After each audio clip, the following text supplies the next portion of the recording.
کہ ایک انسان کو جب میت کو خبر میں رکھا جاتا ہے تو اس پہ کیا بیتتی ہے. ایک اچھا آرٹیکل تھا، مضمون بڑا جامع بھی تھا. وہ کہتا ہے کہ ہم نے جب سائنسی لحاظ سے تحقیق کی تو یہ جسم جو ہوتا ہے نا، اندر جو جاتا ہے، تو اس میں سب سے پہلے تغیر جہاں ہوتا ہے وہ ناخنوں میں ہوتا ہے. ایک دن ایک رات کے اندر ناخن جھڑنا شروع ہو جاتے ہیں، اور پھر اس کے بعد اندر سے باڈی پکنا شروع ہوتی ہے، اور 3 دن نہیں گزرتے ہیں باڈی پوری کی پوری پک کے ایک ہی جگہ ہوتی ہے جہاں پھٹنے کے لیے اس کے لیے راہ ہوتی ہے، وہ پیٹ ہوتا ہے، اور پیٹ پھٹ جاتا ہے.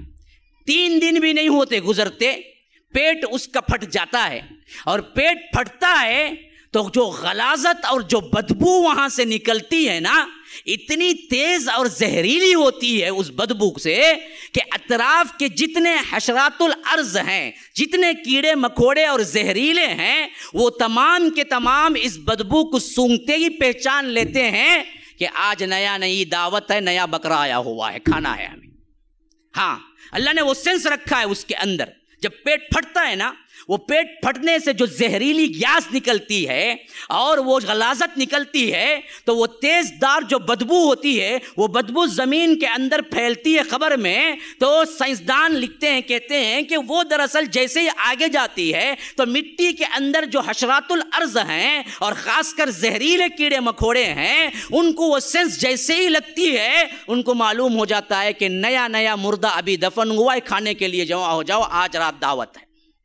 تو وہ پورے کے پورے جمع ہو جاتے ہیں. پھر اس کے بعد وہ ایسے کھاتے ہیں انسان کے جسم کو، ہڈیاں باقی رہ جاتی ہیں، اور یہ ہڈیاں بھی پھر چند دن کے بعد چٹکنے لگتی ہیں، الگ جوڑ الگ ہونے لگتے ہیں. ایک ہڈی ایک جوڑ الگ کر دیتی ہے، اور کچھ عرصہ نہیں گزرتا اس کا کوئی نام و نشان نہیں رہتا ہے.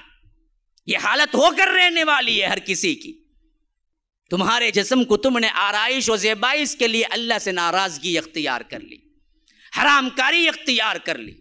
ہاں، جو روز روز اللہ کے رسول کی سنت کو گٹر کے نالیوں میں بہاتے ہوئے نہیں ڈرتے، شیونگ اٹھتے ہی شیونگ کرتا بدبخت. اللہ کے رسول کو یہ چہرہ دیکھنا تک پسند نہیں تھا. تم حوض کوثر کا جام لوگے شیونگ کر کے مر کے، یاد رکھو وہیں تمہاری کیا سختی شروع ہو جائے گی جب ملک الموت دیکھیں گے میت آئی ہے بغیر داڑھی کے، پکڑو اسے. نشانی تو لے کے نہیں آیا. ایک ہی تو عمل، ایک ایسا عمل ہے نا جی جو نامہ اعمال میں نہیں تمہارے ساتھ آتا ہے.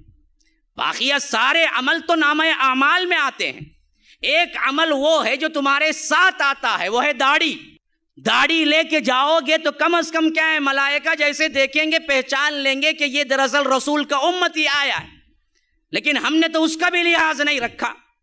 تو یاد رکھیے، پھر یہاں سے جب سوالات کا سلسلہ شروع ہوا تو یاد رکھو جس کا سوال ہو گیا اس سے بھی یہ سوال چوتھا ہوگا. ترمذی وغیرہ کی روایت کے مطابق 3 سوالات تو مشہور ہو گئے، لیکن 4واں بھی ایک سوال ہے. تو نے کیسے جانا؟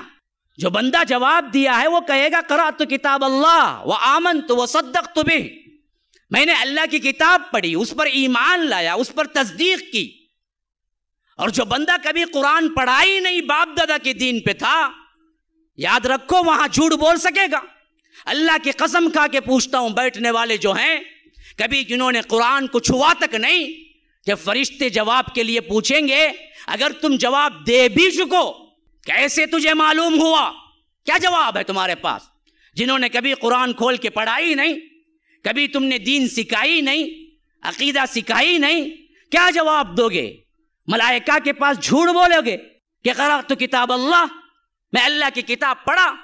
وہاں تو رو گے، گڑ گڑاؤ گے. ہاں، کہو گے کہ اقول الناس ما یقول، میں تو وہی کہتا ہوں جو لوگ کہتے رہے، یا مجھے معلوم نہیں تھا، میں نے جو پڑھا جو سیکھا بس باپ داداؤں کا دین تھا. تو اللہ تبارک و تعالی اپنے حبیب کے ذریعے بتا رہا ہے کہ دیکھو پھر اس کے ساتھ کیا سلوک ہوگا. فرشتے لوہ کی ہتھوڑی اٹھائیں گے، حدیث میں آتا ہے کہ کہیں گے لا دریت ولا تلیت، اے بدبخت تو نے تلاوت بھی نہیں کی، تم نے جانا بھی نہیں. پھر اس کے بعد اسے زور سے ماریں گا اور ایسی چیخ چیخے گا جن و انس کے علاوہ تمام مخلوق سنتی ہے. اور اللہ کے رسول نے فرمایا دوسری جگہ، میں دعا کرتا اللہ تبارک و تعالی عذاب قبر کو سنا دے، لیکن مجھے ڈر محسوس ہوا کہ کہیں تم لوگ مردوں کو دفنانا نہ چھوڑ دو۔ یہ ہو کر رہنا ہے، ہر ایک کو تیاری کرنی ہے۔